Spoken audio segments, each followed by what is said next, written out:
Síntese dos profetas maiores, estudando o livro do profeta Isaías, o item 51, as dores do Messias, estudando Isaías 53, versículos 1 a 12. É claro que o título das nossas Bíblias, ele coloca as dores do Messias, mas nós veremos que nesse capítulo existe uma discussão histórica. Até hoje os judeus, eles não aceitam que este capítulo fale do Messias, não conseguem ver a profecia de um Messias sofredor. O comentário do nosso livro diz, no versículo 2, não tinha parecer nem formosura, e olhando nós para ele, nenhuma beleza víamos para que o desejássemos. Isaías anuncia a vinda do Messias com uma aparência que causaria sua rejeição. Os israelitas aguardavam o Messias com aparência de guerreiro para livrá-los do jugo dos romanos, mas ele veio com a aparência de um homem comum, mas ele poderia livrá-los do jugo de Satanás. Então, o alvo de Jesus, o alvo do Messias, era livrar os israelitas da prisão espiritual. Se os israelitas tivessem recebido Jesus Cristo como Messias, claramente o reino de Deus seria implantado ali naquele momento através deles, e eles não sofreriam tudo que a história nos mostra aí que eles sofreram, né? Claro, Jesus Cristo é o Messias. Nós vemos não só pela fé que nós temos, mas também pela profecia. A profecia de Daniel coloca um tempo claro para a vinda do Messias, né? 490 anos após a reconstrução de Jerusalém. Então, isso bate mais ou menos próximo do ano 29 da era cristã, quando Jesus morreu. Segundo a interpretação judaica, a vinda do Messias ainda não aconteceu, ou seja, desde a profecia de Isaías seriam 2.700 anos. Então é muito tempo. Isso foge ao número que Daniel falou de tempo da vinda do Messias. O versículo 4 de Isaías 53 diz: verdadeiramente ele tomou sobre si as nossas enfermidades. As enfermidades que Jesus levou na cruz são enfermidades espirituais. O pecado de nós todos. Não quer dizer que o cristão não vai ter uma enfermidade física. Infelizmente, já tomamos conhecimento aí de cristãos que morreram de coronavírus e cristãos que morrem por outras enfermidades também. A enfermidade que Isaías está tratando aqui é a enfermidade espiritual. Todo aquele que aceita Jesus Cristo como seu Salvador, as suas enfermidades espirituais desaparecem. Eles são perfeitamente perdoados. Então, aqueles que dizem que nós não devemos ter uma doença, cristão não pode ter uma doença, isso está errado. A enfermidade que está se tratando aqui não é de doença física. Não significa que o cristão não terá nenhuma doença física. Na verdade, a grande maioria dos homens, ele desenvolve alguma enfermidade em algum momento da sua vida. Eu falei a grande maioria para não dizer todos, mas podemos praticamente dizer que todos, em algum momento da sua vida, desenvolvem alguma enfermidade. Tá bom?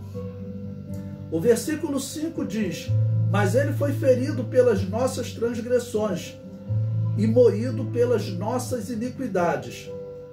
Na cruz, Jesus recebeu os pecados dos homens. Esses pecados feriram e moeram ele. O trigo precisava ser batido. Quando eles colhiam o trigo, né, eles batiam o trigo para ele soltar a semente, né? Isso representa Jesus sendo ferido. E depois o trigo tinha que ser moído para que dele fosse feito pão. Jesus precisou sofrer no nosso lugar para que ele nos alimentasse com o pão da vida. Na interpretação israelita, né, esse servo que está sofrendo aqui é o povo de Israel, né? Mas não faz sentido, porque o profeta diz: ele foi ferido pelas nossas transgressões.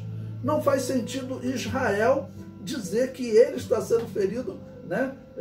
Vamos dizer, parece aqui uma terceira pessoa dizer pelas nossas transgressões. Ele foi ferido pelas nossas transgressões. Então não é Israel dizendo, se fosse Israel diria, né, nós fomos feridos pelas nossas transgressões, pelos nossos pecados, mas não é o caso, ele está dizendo ele. O versículo 7 diz, como a ovelha muda perante os seus tosqueadores, ele não abriu a sua boca.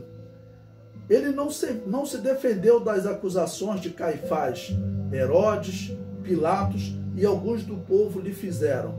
O símbolo de uma ovelha muda representa Jesus aceitando o seu sofrimento para salvar a humanidade. Então, ele se calou diante dos seus acusadores, né? E, na verdade, mais do que se calar, alguns falam assim, mas Jesus falou. Na verdade, o calar foi ele não se defender. Na verdade, Jesus, quando ele viu que eles não conseguiam um motivo para lhe acusar e lhe condenar, Jesus Cristo decidiu dar o motivo, né? Porque Jesus falou num determinado momento, naquele julgamento, ele falou, olha, em breve vereis o Filho do Homem vindo nas nuvens com grande poder e glória. Aí o sumo sacerdote faz todo aquele teatro, né? Rasga as suas vestes, né? Dizendo que ele blasfemou. Jesus falou aquilo para que eles então tivessem, né, algum motivo a mais para lhe acusar. Mas ele não se defendeu, em nenhum momento ele tentou se livrar da morte. É isso que Isaías está dizendo. E nós podemos observar também nesse texto como ele, por diversas vezes, esse texto ele usa a expressão todos, né, para se referir ao alcance da morte de Jesus. E tem momento que ele fala muitos.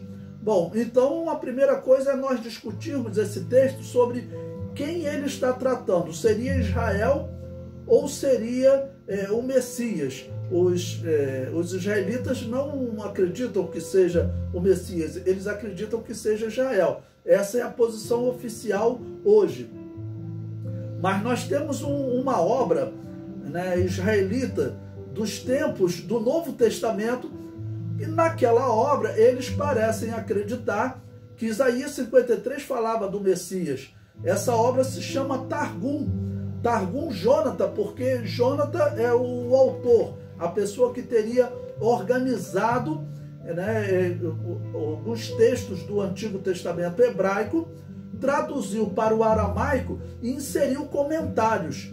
Segundo a tradição judaica, esses comentários do Targum, eles vinham desde os profetas Ageu, Zacarias e Malaquias, eles que teriam iniciado o comentário desse texto, e esse homem chamado Jônatan, ele começou a organizar esse Targum, que era uma tradução do hebraico para o aramaico. Por que aramaico? Aramaico era o idioma falado pelos israelitas nos dias do Novo Testamento. Desde o cativeiro babilônio, eles falavam o aramaico e já não falavam mais o hebraico. Segundo a história, o hebraico era, vamos dizer, o que eles usavam às vezes numa pregação, tá bom? Na sinagoga, o que fazia com que o povo não entendesse, né? Diz a história que muitos faziam isso. Mas então, esse Targum, eu consegui pegar uma parte dele aqui para poder vocês ouvirem o que ele fala sobre Isaías 53. Ele diz, vejam, o meu servo, o Messias, há de prosperar. Ele será levado e deve crescer e ser excessivamente forte, como a casa de Israel olhou para ele por muitos dias, porque o seu semblante se obscureceu entre os povos, e a aparência dele mais do que a dos filhos dos homens. Então, como era um comentário de livros do Antigo Testamento, o livro de Isaías, eles inseriram esse comentário. Isaías 53, começa no capítulo 52, né, batendo 53, a descrição desse servo. Tá bom? Isaías fala de diversos servos, até um rei pagão, ele é chamado de servo, tá bom? O rei que ele conquista a Babilônia e dá liberdade a Israel, que é o rei Ciro, ele é chamado de servo, Israel é chamado de servo. E em Isaías 53, quem é o servo? Então, sobre essa obra chamada Targum, que é um comentário de judeus, comentários judaicos, que era usado nos dias do Novo Testamento, porque o povo ele não lia mais hebraico, ele lia aramaico. Então essa obra tinha o texto original dos profetas, tinha o texto original do profeta Isaías, com alguns comentários. E não é só o Targum, tem também uma obra deles que é chamado Talmud. O Talmud, eles dizem que começou a ser, na verdade, teria começado a ser escrito por Moisés. Provavelmente isso não é verdade, né? São tradições que acredita-se começou a ser escrito ali pelo ano 200 ou 100 antes de Cristo. Eram comentários que eles faziam em especial sobre a Torá. E nesse Talmud tem uma parte também que ele comenta sobre Isaías 53. Veja o que ele diz. O Messias, qual é o nome dele? Os rabinos dizem o leproso. Os da casa do rabino dizem o doente.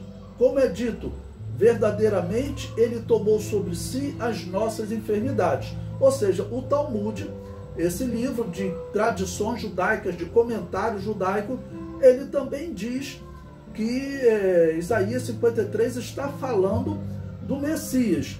Bom, então o que teria acontecido? Aconteceu então, segundo esses textos, até os dias de Jesus, os judeus interpretariam, estou colocando interpretaria porque nós falarmos sobre como os judeus interpretavam, é uma hipótese, né? Eles interpretariam Isaías 53 como sendo o Messias. Bom, depois que Jesus Cristo veio e os cristãos pregando que Jesus era o Messias, os judeus negando. Então chega ali pelo ano 185 a 254, viveu um cristão, tá bom? Que ele descreve um debate que ele teve com os israelitas, com os judeus, sobre Isaías 53.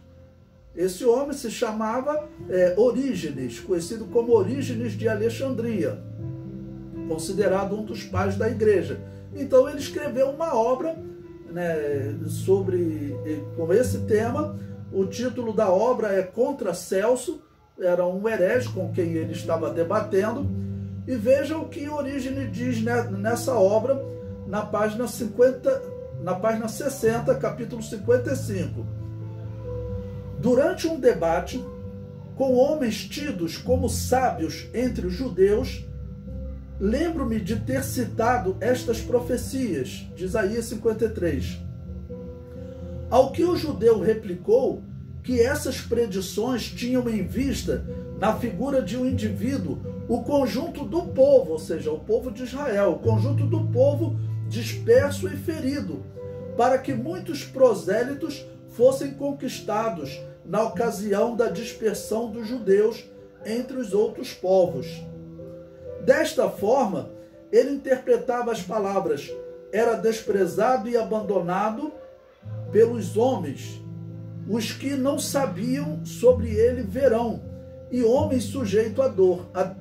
Então, desse jeito, os sábios judeus já interpretavam. Então, cerca do ano 200, a interpretação judaica já era diferente, ou seja, eles não queriam aceitar, tá bom, que Jesus Cristo era o Messias esperado, né? E hoje, para eles aceitarem que Jesus Cristo é o Messias esperado, podemos colocar aí como uma dificuldade ainda maior, porque pensa eles assumirem 2000 anos de erros. Lá no ano 200, né? Eram 200, 170 anos de erros. Agora já são 2000 anos de erros. Então, pela profecia bíblica, eles vão reconhecer Jesus Cristo como Messias, mas será realmente no momento que eles estarão prestes a serem destruídos pelo anticristo.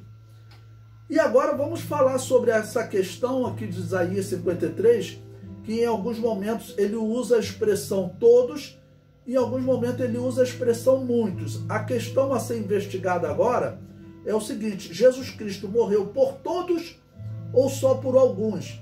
Vocês sabem que existe uma corrente, né, que surgiu no meio da Babilônia apocalíptica, né, com um herege chamado Agostinho, e ele começou a defender que Jesus Cristo não morreu por todos, que Jesus Cristo morreu só por alguns que eram predestinados. Então, em Isaías 53, acompanha aí na sua Bíblia, Eu vou ler aqui o versículo 8.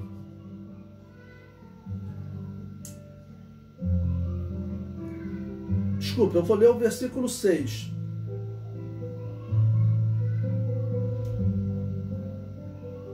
Todos nós andamos desgarrados como ovelhas, cada um se desviava pelo seu caminho, mas o Senhor fez cair sobre ele a iniquidade de nós todos. Então, quer dizer, quem andava desgarrado? Toda a humanidade. Então, o texto está dizendo que Deus fez cair sobre ele a iniquidade de nós todos, de todos os pecadores, tá bom? Que é toda a humanidade. O termo iniquidade vem do hebraico avon, tá bom? Né? E no versículo 9, ele vai prosseguir. E puseram a sua sepultura com os ímpios e com o rico e na sua boca, porquanto nunca fez injustiça, nem houve engano na sua boca. Né? Bom, o único que nós podemos descrever assim, que nunca pecou, é Jesus Cristo. Mas os judeus têm uma interpretação diferente também. Mas o foco agora é a questão do todos ou alguns, tá bom? Nós vimos no versículo todos, no versículo 6, que foi dito que sobre ele foi lançada a iniquidade de nós todos. Agora vamos para o versículo 11, que diz: o trabalho da sua alma ele verá, e ficará satisfeito.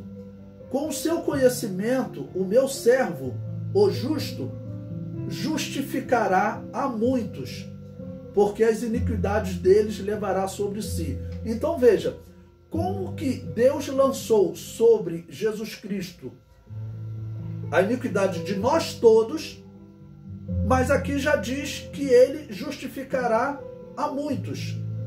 Ou seja, ele levará a iniquidade de muitos. E também, para concluir, o versículo 12, que diz: pelo que lhe darei a parte de muitos, e com os poderosos repartirá ele o despojo, porquanto derramou a sua alma na morte, e foi contado com os transgressores. Mas ele levou sobre si o pecado de muitos. Pois bem, como harmonizar a parte do versículo 6, que diz que sobre ele foi lançado a iniquidade de todos, mas ao mesmo tempo se diz que ele justificará a muitos. Por que ele não justificará a todos, né? Então a explicação é o seguinte: Deus lançou os pecados da humanidade sobre Jesus. O sacrifício de Jesus, ele é poderoso para alcançar toda a humanidade, para perdoar a todos. Porém, para receber o perdão, ou seja, para ser justificado, a humanidade precisa crer, precisa ter fé e precisa abandonar o mal e decidir andar no caminho que Jesus Cristo indica. Como nem todos fazem isso, tá bom? Apenas alguns apenas alguns têm fé e entram nesse barco da salvação, tá bom? Então a justificação não é sobre todos, porque depende, né, do homem ter fé. Então o texto, não existe contradição no texto. Quando alguns que se dizem predestinados, que defendem essa teoria da Babilônia apocalíptica, dizem que Jesus morreu só por alguns, não. O texto está dizendo que Jesus morreu por todos, mas quando fala alguns, quando fala em muitos, está dizendo apenas que ele justificou a muitos, tá bom? Então Jesus morreu por todos, mas nem todos foram justificados. Por quê? Porque a justificação, ela depende da fé do homem. A justificação depende do homem realmente aceitar o sacrifício da cruz e abandonar os seus pecados.